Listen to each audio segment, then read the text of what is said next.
It's a mean age. But it is going to be a beautiful future as long as we don't f*** it up. I'm Brian McWilliams, and this is Mean Age Daydream, where I bring you unfiltered comedy, criticism, philosophy, and politics with a Mean Age Daydream.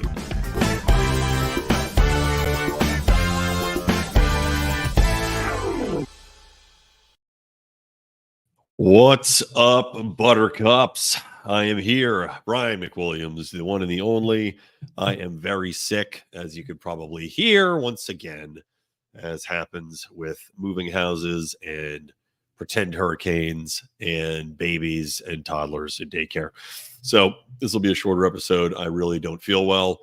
So kicking things off, I want to remind you guys that football season is around the corner. We have a league we do called the Degenerate Gamblers Football League. It had been a fantasy league, and we also did a component where you pick games against the spread or over-unders.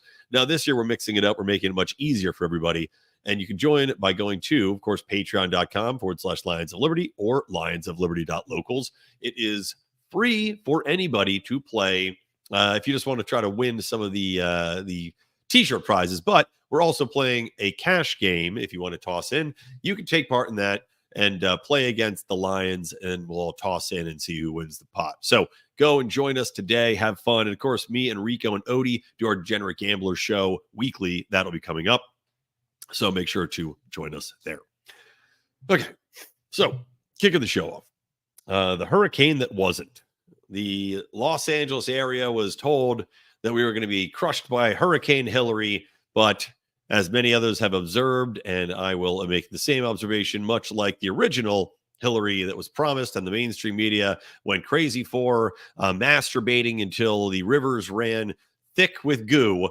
Well, this hurricane also came in, was a big fat fart, and then just kind of petered out. And, it's like I was just joking that everything right now in my life has been stressful. Like I've gone through 3 straight weeks of stress from moving houses, threw up my back, had the flood in my house, which I talked about. If you missed last week's episode with John Ziegler, I encourage you to go back and listen to it, number one, because he's very well knowledged on the media landscape and also some funny stories. But as I mentioned, my house flooded because the refrigerator water line blew out the back and flooded my rental house, which is where I am now, which is why I don't have my green screen set up yet and won't until I go back to the other house. It flooded my house with 3 inches of water. Dealt with that, threw my back out cleaning it up. Now, of course, then the hurricane comes in. They tell us, we got to batten down the hatches. So I'm going to my other house. The house is getting renovated to make sure that's not going to flood. It's like got plywood walls. Are my plywood walls going to blow down? I know you're supposed to put plywood up if you're protecting your house from a hurricane, but the whole thing isn't supposed to be plywood. But it was a big wet fart, as I mentioned. And then, of course, I get sick. And I just haven't been normal for weeks. And it's very, very frustrating and stressful. But at least we didn't get hurricaned. But it was interesting watching the media wrap itself up in a tizzy and all these assholes flocking to the Walmarts and the Costcos to stock up on goods as though you're going to need 7 bushels of toilet paper, like COVID style. I don't know. I still don't know why. For the life of me, people stocked up on toilet paper. People are buying jugs of water as though the plumbing is going to go out because of the hurricane. It's stupidity to the highest extent. And for the millionth time, the media got something wrong in a massive way, caused mass panic for nothing. And they're trying to do the same thing again now, if you haven't noticed, with this new Eris strain of COVID. Because Eris, I don't know where they come up with these names, probably like the same way they named Hurricane Hillary. Eris is supposedly the newest one, and they're telling everybody, well, you know what, you should mask up again. And there's some asshole colleges out there that are already mandating it. They're already saying that for the next 2 weeks, because of this Eris strain, which maybe is what I have. Maybe I have it right now. I'll tell you what, it feels like a cold. Just like all the other COVIDs, except maybe the first one feels like a cold. So all these kids have to mask up. These are institutes of higher learning telling their kids to mask up. You have the Biden administration encouraging people to get boosted and vaxxed again, even though we know that they don't really do anything. Although you've got the mainstream media now running blockage for big pharma, as it always does, because as we know, some 60% of television advertising is pharma. So you got And also, by the way, check out our shirts at lionsofliberty.store, where it's a great shirt that John thought up, which is just that television is simply filler for pharmaceutical ads. Very true. But you got them out there running cover for the pharma companies saying, well, you know what? These new boosters are incredibly effective against Eris. Now, if I recall properly, the boosters were effective against every strain, according to the media, right up until they weren't. And right up until people's hearts started exploding and myocarditis started setting in and major athletes started having heart attacks on the courts and on the soccer fields and on the football fields. Excuse me. So I will not buy the hype, and I encourage you to give them the double middle fingers. The only shots you should be getting or giving are the two shots right here to mainstream media, to the Biden administration, to Big Pharma, and to everybody else that asks you to comply. You should not comply ever again. I had joked on Twitter, I will never wear a mask again. I don't care if there's an alien face hugger shrieking across the ceiling at me, about to lodge its, I don't even know, ass dick down my throat and give me alien babies. I'm not putting a mask on ever again. And frankly, for any student that goes to any of these colleges that are mandated masks, I would simply say, I'm not going. I want you to prorate my tuition for these weeks that you're demanding this, or drop out and enroll somewhere else. Because this is clearly principle of left, right? Woke principle over practicality, over all evidence, especially when it comes to masking, which we know from study upon study upon study do absolutely nothing. Now, as I mentioned, the hurricane here did jack shit. But while we're talking about quote unquote extreme weather events, so in Hawaii, the fires obviously ravaged a large portion of Maui. Actually, can't remember if I mentioned this or not on previous shows, but my family was set to go to Maui and actually was supposed to go to the exact town that was just destroyed by a fire. Lahaina, I believe that's, I'm probably butchering that name because I'm not right in front of me. Lahaina. So that was where they had these big luau's. We were going to go to that. We're staying at a resort about 2 miles away. So we've now moved out. We're going to go to Kauai. But that island, when it first happened, they're saying, well, it was very warm and it was very windy, right? There's wind gusts going across and they blame it naturally. What do they blame it on when this fire sets in? Oh, it's got to be climate change. How we never have this kind of thing happen in Hawaii. Well, bullshit.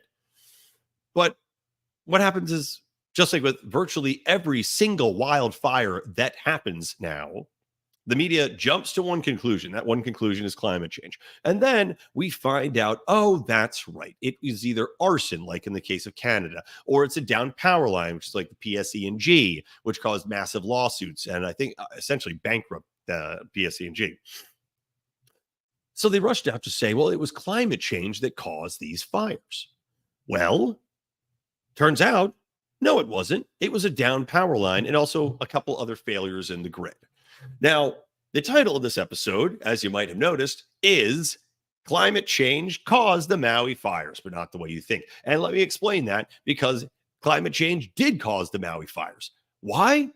Because Hawaii Electric, the company responsible for all of this electrical grid, for the power lines that fell into the brush and started the fire that moved so quickly that 114 people that we know of are dead, they neglected to restructure their power grid lines to invest in wildfire mitigation practices. I was reading an article earlier today that talked about how they spent $245,000 on wildfire remedies and wildfire precautionary measures, and instead had spent millions upon millions upon millions of dollars on what? Bullshit green initiatives.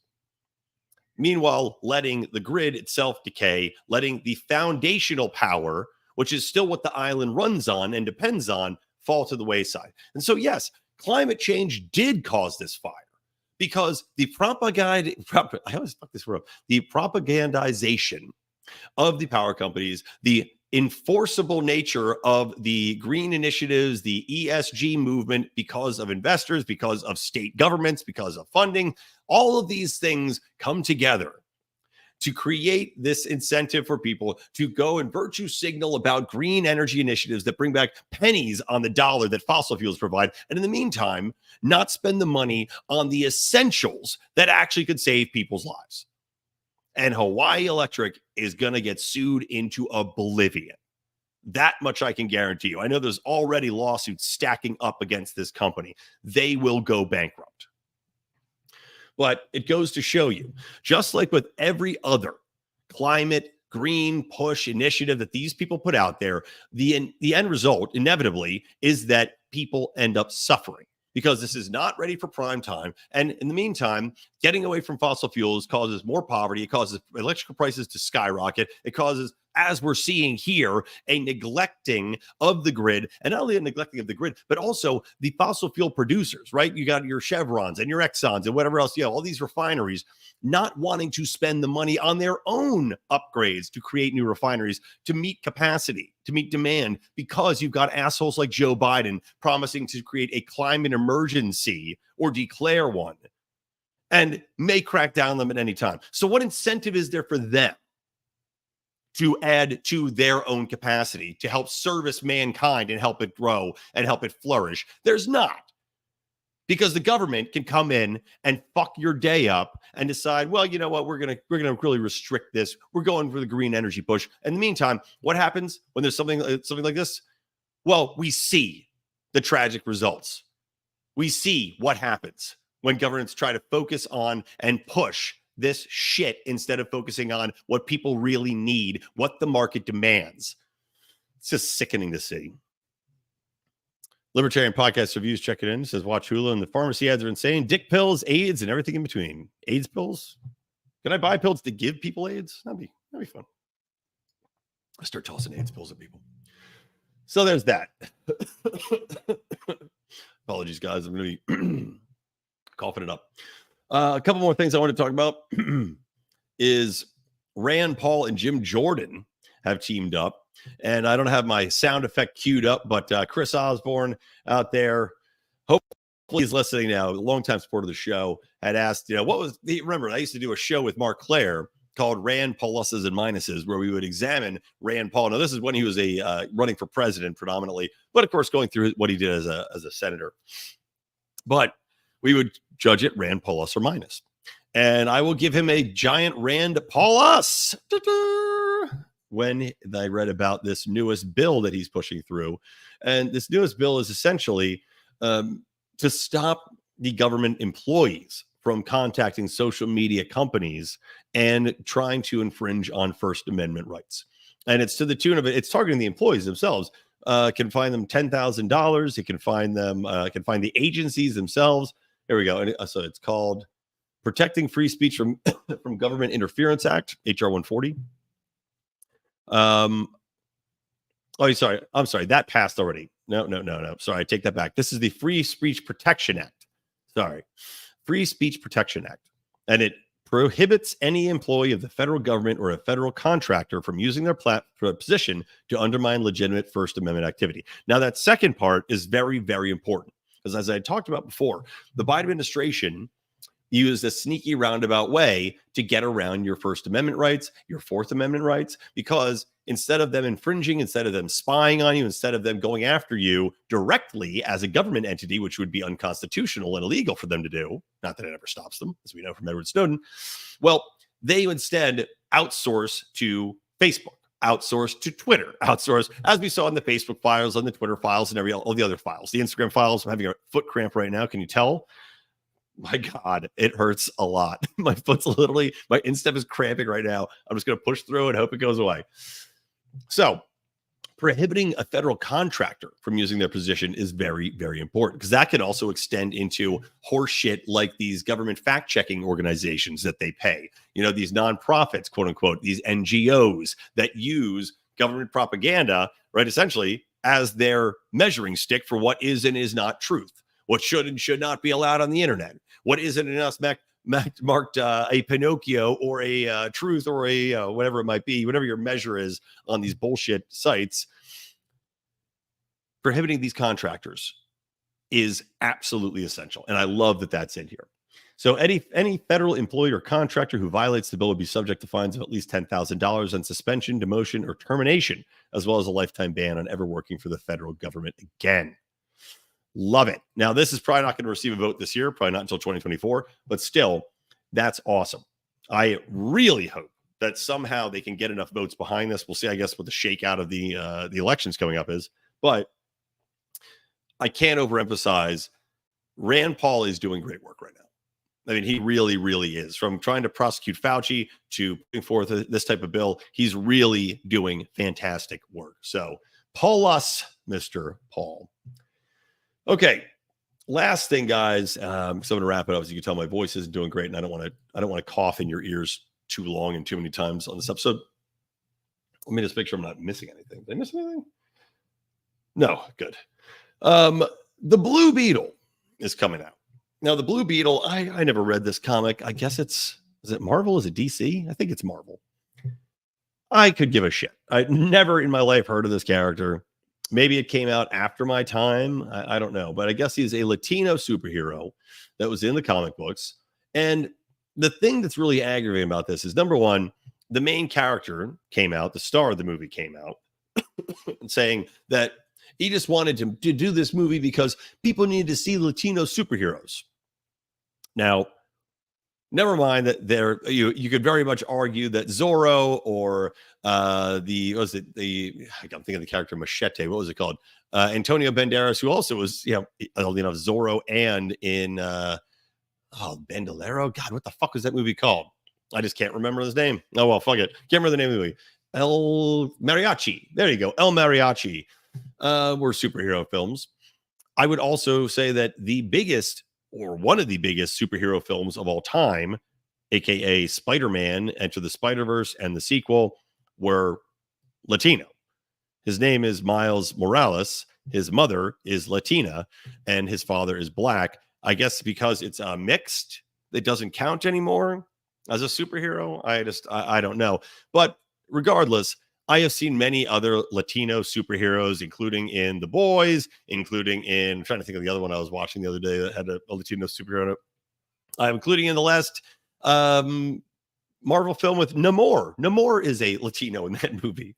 So for this guy to come out now and say, well, I want to make sure Latinos get represented in superhero movies, it's just fucking stupid. It's just stupid. It's virtue signaling to the highest extent. And now the director has saying, well, Blue Beetle, I mean, would it even be possible to have a Latino superhero on a Times Square billboard? To which I reply, yes, his name's fucking Miles Morales, and he was on a billboard. I guess they'll say, well, he was a cartoon, so it doesn't count. Get the fuck out of here. The dude is still clearly mixed. He's still clearly, his last name's Morales. He is a Latino superhero. And in fact, if the market is speaking, which it does loudly oftentimes when it comes to your audience, many Latino people are massive comic book horror superhero fans and anime fans for that matter. I don't know when or why this happened, but I can tell you virtually everybody for a long time, virtually all of my Latino friends here in LA were massive horror anime comic book fans. And from working with actually several different ad agencies for my public relations career, I had worked, I'd worked with companies that did film trailers for a lot of these comic book movies, and the audience is massive.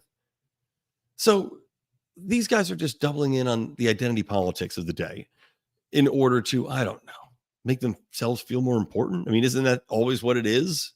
Isn't that what everybody's doing with identity politics, or signaling that they have a Ukrainian flag on their fucking profile? By the way, where are the Hawaiian flags? Where are the Hawaiian flags, guys, in the profiles? It's just stupid. One more thing, by the way, I just want to address here. As you know, I work with LP now as communications director. And we're going to try to get Angela out there doing some commentary about the debate that's taking place. Unfortunately, of course, it's happening Wednesday night. So maybe I'll talk about that next week, give my take on the first GOP debate, which Trump is not taking part in. He's supposedly turning himself in Georgia tomorrow for the latest round of indictment bullshit and nonsense that they're throwing at him. But Angela is going to be doing a few media rounds, which is good. I will say this, though. There was a article that had come out from a bunch of leaked documents. And these documents were public, quote unquote, except they're still text messages that were leaked as well from unscrupulous people within the Libertarian Party. They leaked these documents in an effort to try to make Angela look bad, the Mises Caucus leadership component of the Libertarian National Committee. And in the deepest of ironies, but actually was one of the best things that could have happened, they leaked it to the Southern Poverty Law Center. And then, and then of course, the article broke, and the loser brigade of the Libertarian Party went, "Oh my God, can you believe this? What a horrible thing!" These other things. And granted, by the way, what these were some interpersonal conflicts that had been long resolved, and a internal document, which to Angela's great credit, she had put out essentially saying, look, here's the state that we're in. Here's what we need to work on. Here's how we have to get ourselves back on track. Everybody here is, strong personalities. We have to work together on this and move forward. And we have to reprioritize to make sure that we get things right. Right. That was essentially this document that was leaked. But they're using it as some sort of way to undermine her, which makes no sense, because if you're a leader, you need to show that you know what's happening. You need to be able to say, here's the weaknesses that we need to address. And for these idiots to leak it to the Southern Poverty Law Center is just one of the funniest things I've ever seen, because of all the publications you could have given it to, that's the one that everybody's going to go, well, these people aren't serious. If there was anything here, they would have gone to a legitimate outlet, not hate watch at the SPLC over internal squabbling on an email server for the Libertarian National Convention or Committee. It's just one of those funny things. So let's all have a good laugh at that and shake our heads at how pathetic some of the people that call themselves libertarians are, that clearly have no interest in actually helping for the cause of liberty, and all the interest in simply jerking themselves off and trying to make other people's lives unpleasant. So don't be one of those people. That's what I will encourage you to do. Don't enact the tactics of the pathetic enemies of freedom and liberty. And I think really by virtue of doing this, these people have outed themselves as unlibertarian as you can be. All right, that's it, guys. So from me, Brian McWilliams, from the Lions of Liberty Network, and from Mean Age Daydream, we'll see you next time. A reminder, join up at the Pride. If you're in the Pride, make sure to log in and join our new college and football pick'em league that we're going to be doing for Degenerate Gamblers. If you guys want to join, patreon.com/Lions of Liberty or lionsofliberty.locals.com. And I will see you later. So keep those electric eyes on me, babe, and keep that ray gun. God, to my head.